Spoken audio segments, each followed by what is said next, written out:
My name is Perry Novotny. I'm located in Israel at the Nir Am range, also known as the most dangerous range in the world. This is a video produced as a response to a video posted by a Mr. Vladimir Onokoy on his Instagram channel and various other social media sites. In this video, Mr. Onokoy demonstrates a quote-unquote secret Israeli shooting technique taught to special forces. Let's begin by viewing Mr. Onokoy's video and then breaking it down into segments which we will explain. I'm going to show you some secret Israeli techniques on a handgun.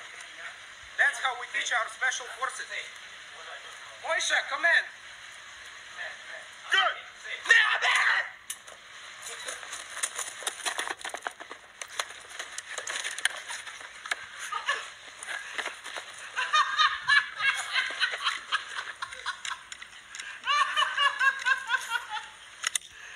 So the Israeli shooting techniques, where do they come from? What are they about? The Israeli shooting techniques used by Israeli security forces, not special forces, were developed in the early 70s when there was an outbreak in terrorism, especially in airlines, and Israel had to assemble groups of people to provide security in Israeli aircraft, vessels, terminals, etc.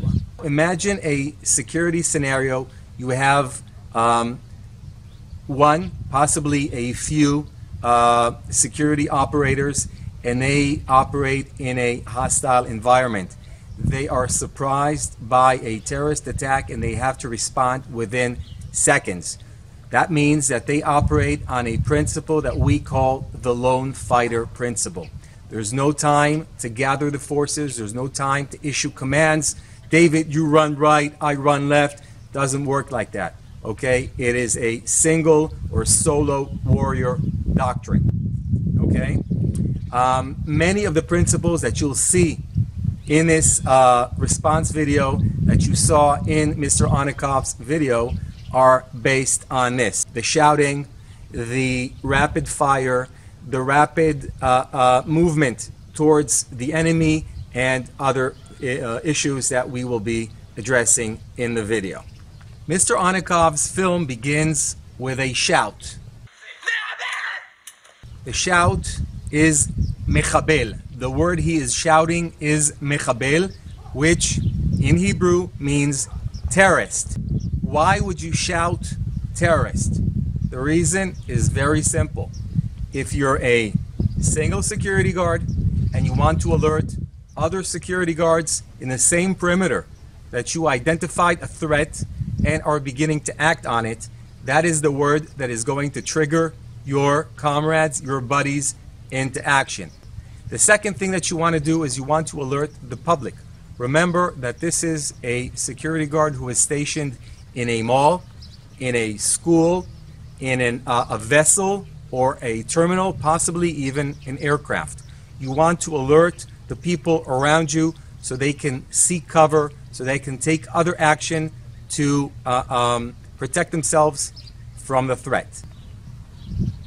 The second thing that we see in Mr. Onokoy's video is a cocking of the gun.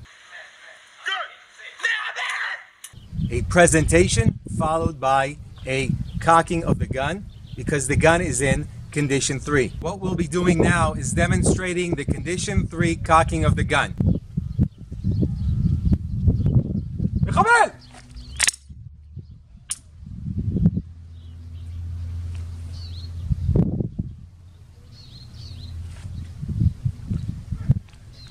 Another thing that you may have noticed, which I don't think that Mr. Onokoy included in his video, is the check for stoppages on my way back from the target while tilting the gun to the left to get a feel of the injection port, and obviously I want to make sure that I have a reconnect in the trigger. The third thing that we noticed in Mr. Onokoy's video is the quick run forward by the security guard. And This is very important to note. When you're a single operator, single security guard, you draw your firearm, you shoot a number of rounds, and you have the terrorist, the threat, collapse.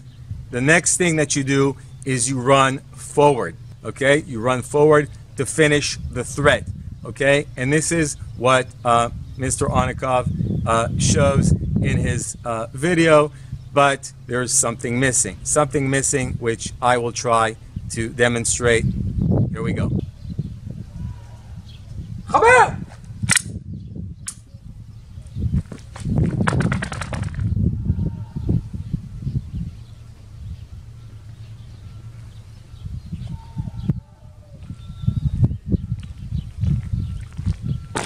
So I noticed the camera wasn't pointing at Mr. Onokoy's feet.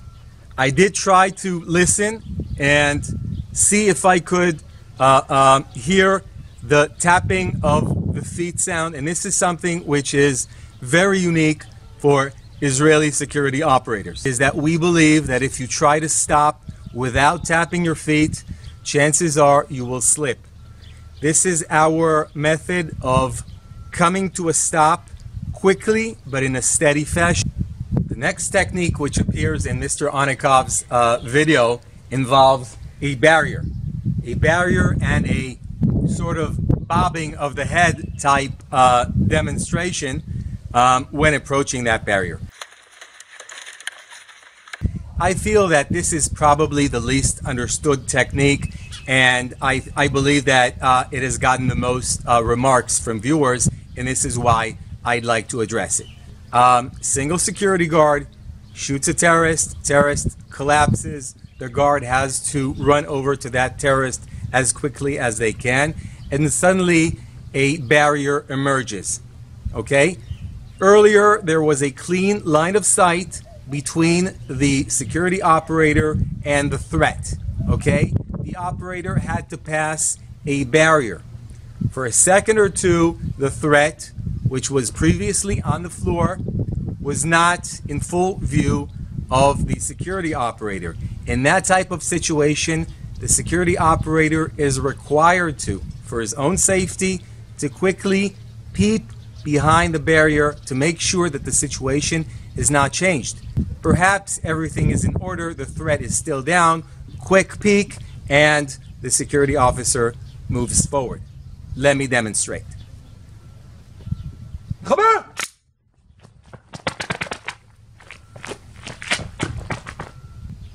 As you could see in my demonstration, there was no slicing of the pie needed or anything else.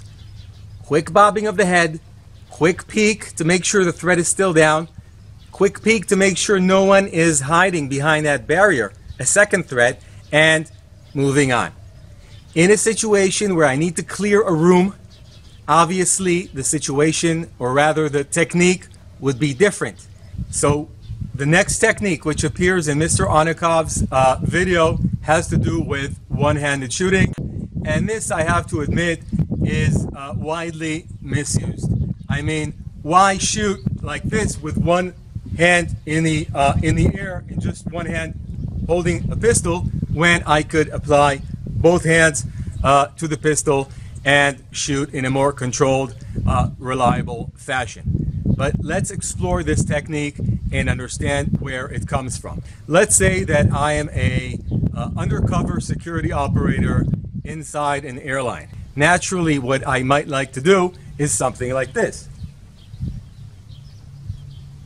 Hold on to something with my weak hand, and after cocking the gun, shoot the gun one-handed while clutching that, whether it's some type of pull on a bus or a luggage holding area if I'm on a plane or other type of vehicle. The one-handed technique has its drawbacks. Obviously, since we're using condition 3 and we need to cock the gun, the security operator would need to, whether it's stand up or remain seated, cock the gun and then fire one-handed while clutching something to steady themselves. The disadvantage is obviously having to hold the gun while cocking it before you can hold on to something, giving you better leverage. But again, that's a system, and obviously all of these operators know how to cock their guns without their weak arm. I have seen these techniques widely misused by Israeli operators or those who teach so-called Israeli techniques, but it has its purpose. The last technique that we see in Mr. Onokoy's video is the safety check of the gun following completion of the drill. And yes, this is something we do. Again, remember, we carry condition 3.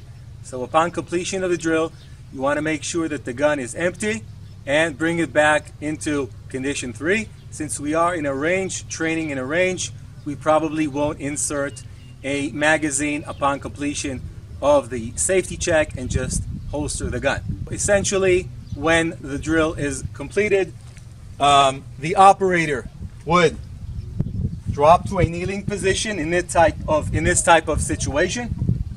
Look around for more threats. If there are additional threats, if it is a real situation, we would probably have an operational switching of a magazine. But if so required in the drill, and the drill has ended, we are going to unload the gun. Notice that I don't want the gun crossing over my thigh for safety reasons, so I put my thigh to the side and I holster the gun, and that concludes a drill in Israel. So to summarize things, did I enjoy Mr. Onokoy's video? Yes, very much. I had a very good laugh. But I also felt that many of the viewers did not understand the fundamentals behind the techniques that he was mocking, and I felt that it would be a good idea to shoot this short clip to help people better understand the situation.